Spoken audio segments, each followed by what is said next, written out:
ए Kaliya boss, का सोच रहे हो? अब का बताऊं गंजे तो को। बॉस तुम आज ज्यादा ही परेशान से लग रहे हो, कुछ हमें भी बता दो का बात सोच कर तुम इतने परेशान हो। कुछ मुंह को भी बता दो जो तुम्हारा मन हल्का हो जावे। यार गंजे, कभी कभार तो मुंह को ऐसा लगे मेरा जन्म सिर्फ मार खाने को हुआ है। बचपन से लेके अब तक जिंदगी में धक्के ही खाए मैंने, और अब भी खा रहा हूँ। रात भर में यही सोचता रहता हूँ कि कालिया कैसे बनेगा तू करोड़पति। करोड़पति बनने के लिए तेरे को क्या करना पड़ेगा, अपने आप से ही सवाल पूछता रहता हूँ। पर मेरा दिल कहवे कि तू मादर चोद है, तू कभी करोड़पति न बन पाएगा। और मेरा मन मेरे से कहता है कि तू एक ना एक दिन जरूर करोड़पति बनेगा। अब मन और दिल की वजह से मैं कंफ्यूज हूँ, मैं कौन की मानूं। अब मैं सच बताऊं बॉस, मेरी बात को बुरा मत मानियो। बॉस तुम करोड़पति बन सकते हो और तुम करोड़पति बनने के लायक भी हो। हाँ? पर तुम्हारे रास्ते में कोई दीवार बन के खड़ा है जो तुमको करोड़पति नहीं बनने दे रहा। अगर तुम उस रास्ते से उस दीवार को हटा देते हो तो तुमको करोड़पति बनने से कोई नहीं रोक सकता। पर ये दीवार है कौन सी जो मेरे को करोड़पति न बनने दे रही? बॉस, भज्जी भज्जी भज्जी भज्जी। अगर तुम इस भज्जी नाम की दीवार को अपने रास्ते से हटा देते हो तो तुमको करोड़पति बनने से कोई नहीं रोक सकता। करोड़पति क्या, फिर तो तुम अरबपति भी बन सकते हो। बस एक भज्जी ही है जो तुम्हारे हर काम में टांग अड़ाता है। तुम ही सोचो बॉस, जब तुम कुछ भी करने जाते हो तो भज्जी वहां पर आकर करे कराए पर पानी फेर देता है। अगर तुम इस भज्जी नाम की दीवार को अपने रास्ते तक तोड़कर हटा देते हो तो फिर इस दुनिया में ऐसा कोई नहीं है जो कालिया को रोक सके। तेरी बात में दम है गंजे, वो भज्जी ही है जो मेरे को किसी काम को करने नहीं देता। अगर मैं इस भज्जी को अपने रास्ते से हटा दूं तो मेरे को इस दुनिया का सबसे बड़ा गुंडा बनने से कोई नहीं रोक सकता। ये शहर मेरी मुट्ठी में होगा। पर भज्जी को रास्ता से हटाना इतना आसान ना है। यूं बात बस कहने में अच्छी लगे कि भज्जी को रास्ता से हटा दो फिर दुनिया पे कब्जा कर लो, पर वाकू या रास्ता से हटाना इतना आसान थोड़ी है। सास को पता ना का खा के पैदा हुआ जो इतनी जान भर रही है शरीर में। बॉस मेरे पास एक आइडिया है। भज्जी ने हमारे साथ जो जो किया है उसका बदला हम क्यों ना उसके बड़े भाई से लें। कल रात जो भज्जी ने तुम्हें मार लगाई है उसका बदला उसके बड़े भाई से लो। उसका बड़ा भाई भज्जी की तरह ताकतवर थोड़ी है। अगर भज्जी तुम्हारे किसी भी काम में टांग अड़ाए तो तुम उसके बड़े भाई से बदला लो, थोड़ी बहुत तो शांति मिलेगी हमको। कहे तो सही रहा है तू गंजे, कल रात का बदला कालिया भज्जी के बड़े भाई से लेगा। आ जाओ जल्दी। अब मेरी बात कान खोल कर सुन धनुआ। आज रात को ही मेरा भैया भाभी के संग सुहागरात मनाएगा। तो तोकू एक काम करना है, जैसी रात के 10 या 11 बज जाए ना तोकू मेरे बड़े भैया पे कॉल करनी है। और तोकू कॉल पर कैसे न कैसे करके मेरा बड़ा भैया अपने पास बुलाना रात को। ए यार भज्जी, तू यह बात है तो सोच, रात के 10-11 बजे कौन अपने घर से बाहर लेकर के आएगा? अरे क्यों ना लेकर के आएगा जब तू वाको अपनी परेशानी बताएगा।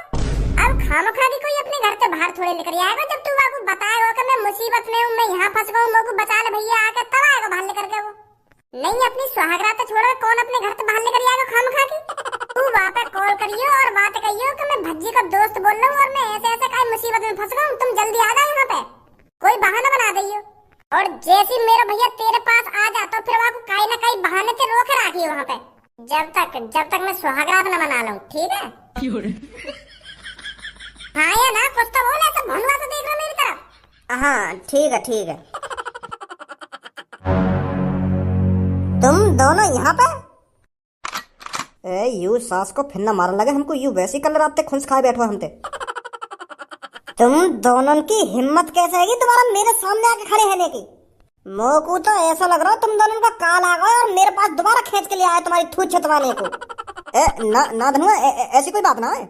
हम तो बस यहाँ पे समोसे खाने जा रहे हैं, जो आगे रामलाई हलवाई समोसे लगावे हैं ना, तो वहाँ पे समोसे खाने जा रहे हैं हम कोई गलत काम ना कर रहे हैं यहाँ पे। हम तो कल रात ही सुधर के तेरी मारते। और हाँ, एक बात तो मैं तुमको बता नहीं भूली गो, तेरे दोस्त भज्जी को है ना एक्सीडेंट है पीछे, वहाँ में एक बस वाला ठोक के चला हुआ तो वहाँ की टांग टूट गई है। तो बेचारा तेरा दोस्त भज्जी रोड के किनारे रो रो बैठा हुआ, वहाँ की टांग टूट गई, ना चल पा रहा ना उठ पा रहा। तो को याद कर रहा हो, बस तो को याद कर रहा है, अपने बड़े भैया खज्जी को याद ना कर रहा। यूं कह रहा मेरा बड़ा भैया आना चाहिए मेरे पास, मेरे दोस्त धनुआ को बुला लो कोई। अब होगी दोनों भैया में कुछ कन्वन, तो यही मारे वो तो को याद कर रहा हो, क्योंकि तू आगे जिगरी यार है तो को बुला रहा हो। चलो जल्दी। मैं भी मदद कर सके भज्जी की, पर मैंने वाकी मदद ना करी क्योंकि मुझे बहुत बुरा लगे, वो भज्जी भी बुरा लगे और तू भी मुझे बहुत बुरा लगे। फिर भी मैंने इंसानियत दिखा दी है, जो मैंने तो बता दिया वाको एक्सीडेंट है। जा बचा ले वाको जल्दी। हाँ जल्दी चलो जा, हालत गंभीर है वाकी, कहीं मर ना जाए वो। मोकू लगे यू दोनों मेरे बड़े भैया पे बजाने की फिराक में दिखे। मोकू खज्जी समझ रहे हैं यू, और यही मारे धुआं यहाँ से भगा रहे हैं कि धुआं नहीं आगे गाड़ फाड़ दे कर। क्या मेरे छोटे भाई भज्जी का एक्सीडेंट हो गया है? ये सब कैसे हुआ? मैं अभी जाता हूँ उसको बचाने। ना तू ही मत चलो जी यहाँ, तेरी तो साफ मना कर रहा है कि मेरा बड़ा भैया ना आना चाहिए यहाँ पे। वहाँ ने साफ मोते कहिए कि मेरा दोस्त मेरा जिगरी यार धनुआ ही आना चाहिए मेरे को बचाने, मेरा बड़ा भाई नहीं आना चाहिए। मैं उससे बहुत दुश्मनी करता हूँ। तेरी तो साफ मना कर दी वहाँ ने। हाँ धनुआ बुलाया, बस धनुआ। अरे धनुआ भाई खड़ा खड़ा मुंह क्यों देख रहा है? जल्दी जा, मेरे भाई को बचा जाकर, मैं तो जा नहीं सकता उसके पास। मेरे छोटे भाई को कुछ नहीं होना चाहिए। धनुआ जा जल्दी अपने जिगरी यार को बचा जाकर। हाँ अब जा बना मुंह देख रहा हो। हाँ जा रहा हूँ मैं खज्जी भाई, जा रहा हूँ मैं अपने जिगरी यार और तुम्हारे छोटे भाई को बचा लूंगा। उसे कुछ नहीं होगा, आप चिंता मत करिए। ए कालिया, तेरा तो कोई जवाब ना, तेन तो ये दोनों यही चूतिया बना दिए। अरे भाई साहब, ज्यादा तो नहीं लगी मेरे छोटे भाई को? तेरे भाई को तो ज्यादा नहीं लगी, पर अब थोड़ी देर में तेरे को ज्यादा लग जाएगी। तेरे भाई के तो हाथ पैर नहीं टूटे, पर हम तेरे हाथ पैर तोड़ देंगे। क्या क्या बोल रहे हो भाई साहब? ये हमारी प्लानिंग थी तेरे बगल से धनुआ को भगाने की, ताकि हम तेरे हाथ पैर तोड़ सकें। तेरे छोटे भाई भज्जी ने बड़ा हमारी नाक में दम कर रखा है। किसी भी काम को हम करते हैं तो वो वहां का टांग अड़ा देता है। पर मेरी क्या गलती है हमें? तेरी तो कोई गलती नहीं है। जब हम तेरे हाथ पैर तोड़ देंगे तो तेरे भैया को गलती जरूर महसूस होगी कि मैंने कालिया से पंगा लेकर बहुत बड़ी गलती कर दी है। तब वो हमारे रास्ते में आना बंद करेगा जब उसको पता चलेगा कि कालिया उसके परिवार पर भी अटैक कर सकता है। अब मोको मारोगे तुम हैं? अगर मेरे छोटे भैया ने तुम्हारी नाक में दम कर रखा हो तो वापस जाके बताओ, तुम मोए काहे को मारने आए हो? भैया मोको मत मारिए, मैं वैसे 2-3 दिन तक बीमार चल रहा हूँ। ये बात तो तू अपने छोटे भाई को जाकर बताएगा कि मेरे बीमार होने के बावजूद भी कालिया मेरे पर बजाकर चला गया और मेरे हाथ पैर तोड़ गया। तब भज्जी को पछतावा हुआ कि मैंने कालिया से पंगा लेकर कितनी बड़ी गलती कर दी है।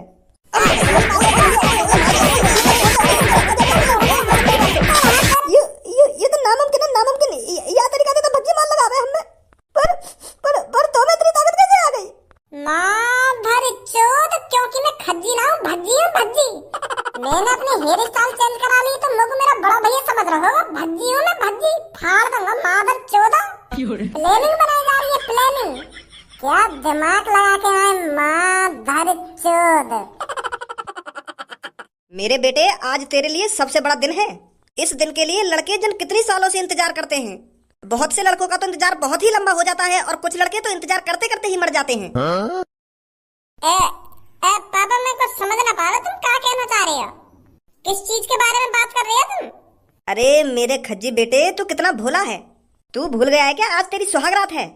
तो मैं तेरे से तेरी सुहागरात के बारे में बात कर रहा हूँ। अब तू ही सोच, तू अपनी शादी के लिए कब से सोच रहा होगा और सुहागरात मनाने के लिए कब से बेचैन होगा, पर आज जाके ये सपना तेरा पूरा होगा।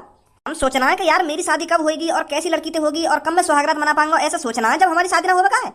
हाँ सोचे पापा सोचे। और बहुत से लड़के तो सोचते रह जाते हैं कि यार मेरी शादी कब होगी और कब जाके मैं सुहागरात मना पाऊंगा। वो ऐसे बूढ़े हैं उनकी शादी ना हो पावे और वो बिना सुहागरात के ही मर जाए। तो मैं यह बात कहना चाह रहा तेरे से। अच्छा पापा, अच्छा अब समझाऊं मैं। बेटे, सुहागरात के टाइम पे बिल्कुल भी नर्वस नहीं होना है। सुहागरात इस तरह से मनानी है जो पड़ोसी वालों की कान तक बहू की आवाज जाए। बहू की आवाज सुनकर पड़ोसी वाले भी सोचने पर मजबूर हो जाएं कि शेरा ने शेर ही पैदा किया है। इस तरह से चीखें निकलनी चाहिए बहू की। पापन की बुद्धि चल गई है का? ऐसी बात काहे को कर रहे हैं आज मुझे? लोगों जा तरीका से सुहागरात मनानी होगी, मैं तो मना ही लूंगा। पता ना कैसी बात कर रहे हैं, चीखें करनी चाहिए ना चीखें करनी चाहिए। अच्छा मेरी बाइक मर जा। अगर मैंने पड़ोसी वालन के कान तक अपनी बहू की आवाज पहुंचा दी तो वो क्या कहेंगे कि जानवर ही पैदा करो ये तो शेरा ने। इतनी बेरहमी से सुहागरात मना रहा अपनी बहू के संग। अरे क्या सोच रहा है खज्जी बेटा? मेरी बातों को सुन रहा है या नहीं सुन रहा? हाँ बाबा सुन रहा हूँ, क्यों ना सुनना मैं तुम्हारी बात। हमने बेटा, जब मेरी तेरी मम्मी के साथ सुहागरात थी ना तो मैंने पूरा मोहल्ला नहीं सोने दिया था और इसी तरह से तेरे को भी समझ गया पापा मैं तुम्हारी बात। हमने अब ज्यादा आगे की बात मैं तो बताऊंगा को। मैं भी पढ़ा लिखा हूँ और मैं भी समझदार हूँ। लोगों को सब जानकारी है कि सुहागरात कैसे मनाते हैं कैसे नहीं मनाते। मैं दूध पीता हुआ बालक ना हूँ जो सुहागरात के बारे में जानता हूँ।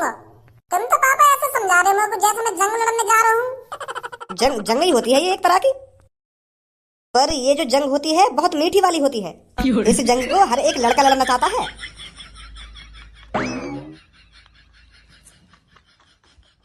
लोग ये बात समझ में ना आ रही, इतने पढ़े लिखे होने के बावजूद भी पापा ऐसी चूतीपंती वाली बात कर रहे मेरे सामने। शर्म ना आई नहीं भी? अरे मोगू सुहागरात मनानी है, मैं जैसे मनाऊंगा मना ही लूंगा। पता ना क्या ज्ञान की पट्टी पढ़ा रहे पापा मोगू।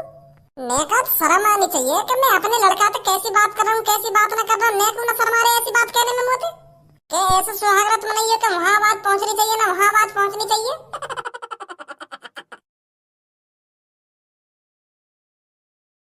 का सोच के मुस्कुरा रहे हो इतना? मैं यूं सोच रहा हूँ आज रात में जब अपनी भाभी के संग सुहागरात मनाऊंगा और उनकी दुग्गी बजाऊंगा कितना मजा आएगा। भगवान जिनने भी सही जन्म दिया हमको, बिल्कुल सेम टू सेम शक्ल बना दी हम दोनों भैया की। अगर मेरी थोड़ी सी भी शक्ल भैया से अलग होती ना तो मैं आज जो बदला लेने जा रहा हूँ ना वो बदला नहीं ले पाता।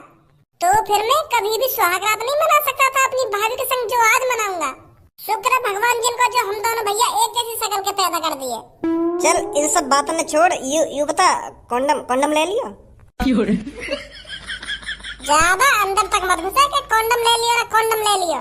जितना मैंने तो तक काम करने की कही है ना, बस वहाँ काम पे ध्यान दे, कैसे करना है। तू वहाँ चीज की तो फिक्र करना छोड़ ही दे। तेरे भैया तो मैं चुटकी में बना लूंगा, चुटकी में। अब मैं जा रहा हूँ अपने घर के पीछे और तू तुरंत मेरे भैया पे कॉल मिला दे और मैं बुला के बहकाता रहे कि मैं यहाँ पे हूँ, कि यहाँ पे हूँ, मेरी मदद करने आ जाना, मदद करने आ जा, समझ गया? हाँ ठीक है ठीक है। आज के दिन जो अपनी बहू के संग करना हो ना, बिल्कुल आराम आराम से करना है। आराम आराम से बहू को ने को दर्द ना होना चाहिए। अगर मेरी बहू बीमार पड़ गई तो मैं ना चाहूँ मेरी बहू बीमार पड़े, तो सुहागरात में मैं जितनी स्लोली कर सकूँ ना तो उतनी स्लोली करूँगा। कोई चीख वीख निकालने की जरूरत ना है अपनी वाइफ की। अब कौन को याद आ गई मेरी रात के 11 बजे। हेलो खज्जी भैया, मैं भज्जी का दोस्त बोल रहा हूँ, धनुआ, जो अभी कल परसों तुम्हारी शादी में गया का। अरे धनुआ, इतनी रात में कैसे कॉल करी है आज तूने? वो भैया मैं हाईवे पे चल रहा हूँ और मेरी बाइक खराब है गई है और मुझे बहुत डर लग रहा है। रात है रही है, तुम आ जाओ अपनी बाइक लेकर। क्या बाइक खराब है गई है? पर तू इतनी रात में, रात के 11 बजे हाईवे पे क्या कर रहा है? वो मैं कई काम से गया बाहर और अब मैं जैसे घर को वापस लौट रहा तो अब रास्ता में मेरी बाइक खराब है गई। अब डर लग रहा है मुझे, रात के 11-12 बज रहे।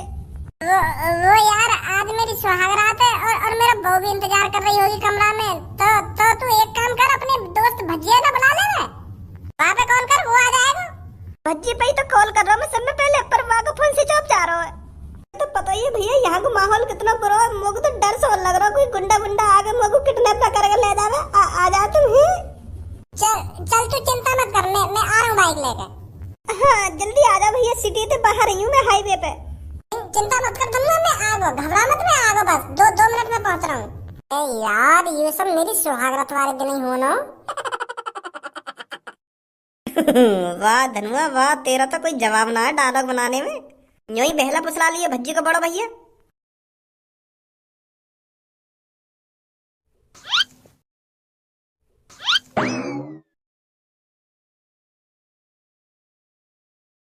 अरे आ गए आप? अरे आ तो हम दिन में ही जाते, पर हमें रात होने का था इंतजार। दुग्गी तो तेरी हम दिन में ही बजा जाते, पर हम थे बहुत लाचार, क्योंकि हमें था रात होने का इंतजार। अरे मुझे नहीं पता था आप शायर भी हो, पर बहुत घटिया शायरी मारी है आपने। चलो कोई बात नहीं, मैं आपसे नाराज नहीं हूँ क्योंकि आप मेरे पति हो। ये मारा तो मैं तो पे ऐसी शायरी मार रहा हूँ क्योंकि तुम मेरी वाइफ है। अगर तुम मेरी वाइफ ना होती तो मैं ऐसी शायरी क्यों मारता तो पे? और आज तो हमारा दुग्गी कोई काम है तो मेरे मुंह से भी दुग्गी की सी शायरी निकल रही है। कहाँ यार धनुआ, मुझे तो हाईवे पे कहीं ना दिख रहा तू। अच्छा आ गए तुम हाईवे पे, तो थोड़ी और आगे को आ जाओ, मैं आ गई हूँ। हाँ आ रहा हूँ। सुंदर है तेरी आँखें, सुंदर है तेरा चेहरा, और गोरी है तेरी जांग, और दुग्गी का कलर भी होगा गोरा तेरा। अब ज्यादा ही उल्टी सीधी शायरी नहीं मार रहे आप? सॉरी। अरे खज्जी बेटा, मैं दूध ले आई हूँ, इसे पीकर ही करना जो कुछ करना है तेरे को। ठीक है भज्जी बेटा, ध्यान से पी लेना दूध को। हाँ ठीक है। अब तो दूध भी आ गया और घर वाले भी हैं तैयार, और तेरी आवाज सुनने को मम्मी पापा हैं बेताब। अब जल्दी उतार अपने कपड़े में। यूं तो मुझ को दूर तक ना देख रहा, मैं खामा खाता ना भटक रहा। 10-12 किलोमीटर तो मैं चल के आएगा तब भी ना मिलो, यूं पता ना कहाँ पे ना। आज अपनी सुहागरात वाले दिन भी पता ना कहाँ भटकना पड़ रहा मुझको। कहीं ढाबा पे जाके चाय पीऊं पहले, बाद में ढूंढूंगा धनुआ को। अब के और दोबारा भज्जी के भैया की कॉल आएगी तो मैं आपका का कहूंगा। 2-3 बार तो मैंने चूतिया बना दिया और वो मान भी गो। आपके कॉल आएगी तो आपके का कहूंगा भज्जी के भैया थे। आपके कॉल आएगी तो यूँ कह दूंगा मैं धक्का लगाता थोड़ी और आगे पहुंच गया, जल्दी आ जाओ थोड़ी और आगे को। इतने में तो फिर भज्जी भी अपनी भाभी के संग स्वागत मना लेगा। फिर मैं कह दूंगा मैं तो अपने घर पहुंच गया, तुम भी अपने घर पहुंच जाओ। हाँ फसगवाज यूं भी भज्जी पता ना अपनी भाभी की दुग्गी बजाने के चक्कर में का प्लानिंग करवा रहा हूँ मुँह पे। खामखा झूठ बोलना पड़ रहा हूँ आगे भैया थे कि मेरी बाइक खराब हैगी हाईवे पे ना हाईवे पे। ओए का कह रहा हो, दोबारा बोलिए।